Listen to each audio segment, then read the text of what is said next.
India में हर एक घंटे में 4 रेप होते हैं, यानी एक दिन में अप्रोक्सीमेटली 95 और 100 के आसपास 95 टू 100 रेप डेली होते हैं इंडिया में, एनसीआरबी की डाटा के हिसाब से।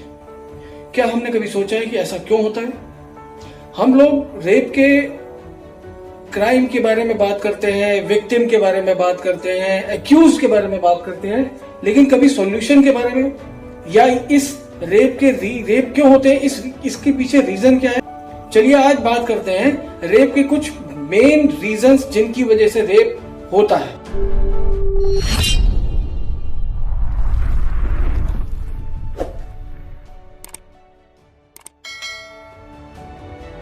रीजन नंबर 1, सबसे बड़ा रीजन है नशा।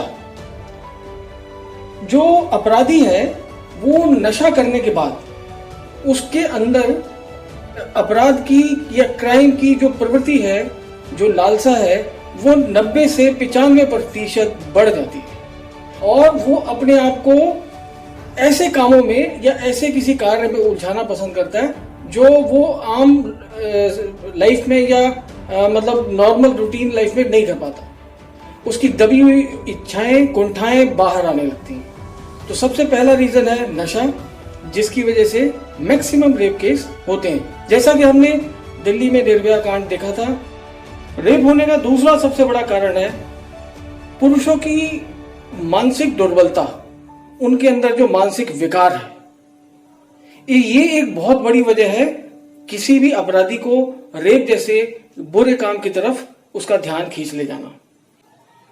ईश्वर ने पुरुष और स्त्री दोनों को अलग अलग फिजिकल स्ट्रक्चर दिया जीवन को आगे बढ़ाने के लिए, लेकिन मानसिक रूप से बीमार व्यक्ति इस शारीरिक संरचना के आधार पर वह अपना फूहड़पन दिखाता है। जैसे आम गली चौराहों पे, नुक्कड़ पे, स्कूल कॉलेज के बाहर, मेट्रो स्टेशन में या और भी पब्लिक ट्रांसपोर्ट के जितने जरिए होते हैं, इनमें व्यक्ति अपना, एक पुरुष जो कुंठित मानसिकता का पुरुष है, जो व्यक्ति है, वह हमेशा फब्तियां कसेगा।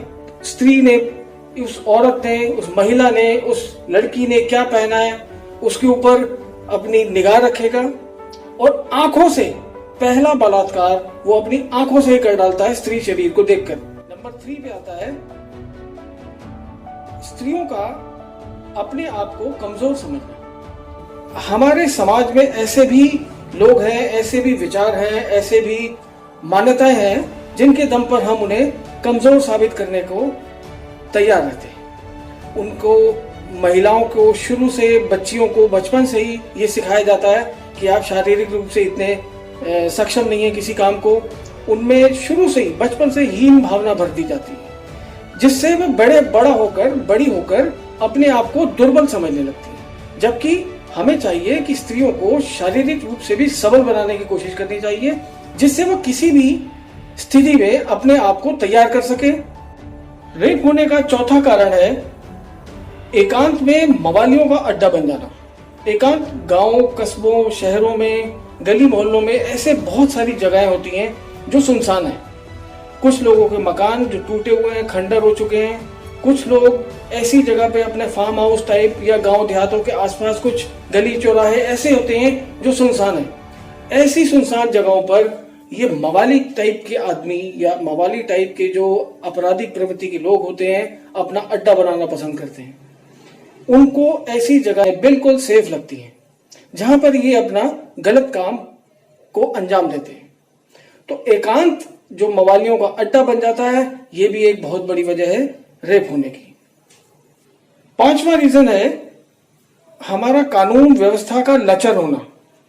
हमारा जो कानून व्यवस्था है वो, ऐसा सभी लोग मानते हैं कि बड़ा लचर है, बहुत फ्लेक्सिबल है, उसको किसी भी तरीके से तोड़ा मरोड़ा जा सकता है, और ऐसा होता भी, हमने देखा भी है। भारतवर्ष में हजारों, लाखों, करोड़ों ऐसे केस हैं जो 10 साल, 20 साल, 30 साल, यहाँ तक कि 40-50 साल तक से भी लटक रहे हैं हमारी अदालतों में। हमारे पुलिस व्यवस्था, कानून व्यवस्था, पुलिस का सिस्टम कुछ ऐसा है कि एक आम आदमी भी पुलिस के पास अपनी कंप्लेंट या अपनी शिकायत ले जाने में डरता है। उसके मन में कुछ ऐसी भावनाएं, ऐसा खौफ है पुलिस को लेकर, पुलिसिया तंत्र को लेकर, जिससे वह बचना चाहता है। ये भी एक बहुत बड़ी वजह है जिसकी वजह से अपराधियों को बल मिलता है, उनके मनोबल में वृद्धि होती है अपराध के कार्यों में जाने के लिए। अगर हम अपना कानून व्यवस्था को ठीक कर सकें तो इन जैसे केसों में, मैं नहीं कहता कि ये बिल्कुल जीरो हो जाएंगे, लेकिन हम इन्हें कम कर सकते हैं। निर्भया के केस के बाद हमने सख्त कानून बनाने की कोशिश की, उसमें इम्प्लीमेंट भी कुछ हुआ, लेकिन अभी भी बहुत सारी सुधार की गुंजाइश है। सबसे आखिरी और सबसे बड़ी वजह, ऐसी विकृत मानसिक सोच को बढ़ावा देने वाले लोग, बुरी सोच को आगे बढ़ाने वाले लोग, ये हमारे और आपके बीच में से ही आते हैं। उसमें ब्यूरोक्रेट्स भी हैं, उसमें पॉलिटिशियंस भी हैं, उसमें पुलिस वाले भी हैं।